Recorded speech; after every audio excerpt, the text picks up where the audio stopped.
ವರ್ಷದ ನಮ್ಮ Chandru N team ನೇತೃತ್ವದಲ್ಲಿ ಹೆಸರು ಹೇಳಿದಾಗೆ ಚಿತ್ತಾರ ಅಂದರೆ ಚಿತ್ತದ ಲಿಮಿಟೇಷನ್ ಇನ್ಫೈನೈಟ್, ನಮ್ಮ ಇಮ್ಯಾಜಿನರಿ ಇನ್ಫೈನೈಟ್ ಡೆವಲಪ್ಮೆಂಟ್ ಆದಾಗ ಅದಕ್ಕೆ ಚಿತ್ತಾರ ಅಂತ ಹೇಳ್ತೀವಿ.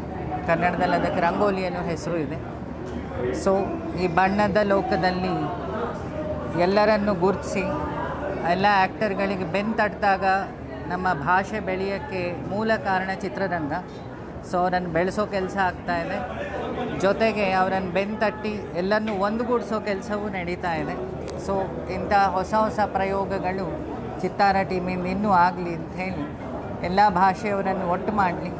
ಕಲಾವಿದರಿಂದ ಕಲೆಯೂ ಬೆಳೆಯುತ್ತೆ, ದೇಶದ ಸಂಸ್ಕೃತಿಯೂ ಉಳಿಯುತ್ತೆ ಅನ್ನೋದು ನನ್ನ ನಂಬಿಕೆ. ಹೋದ್ಸಲಿ ನೀವು ಒಂದು ಮಾತು ಹೇಳಿದ್ರಿ ಸ್ಟೇಜ್ ಮೇಲೆ, ಇದೊಂಥರ ಸರಸ್ವತಿ ಪೂಜೆ ನಡೀತಾ ಇದೆ ಇಲ್ಲಿ, ಕಲಾವಿದರಿಗೆಲ್ಲರಿಗೂ ಒಂದು ಒಳ್ಳೆಯ ಒಂದು ವೇದಿಕೆ ಅಂತ.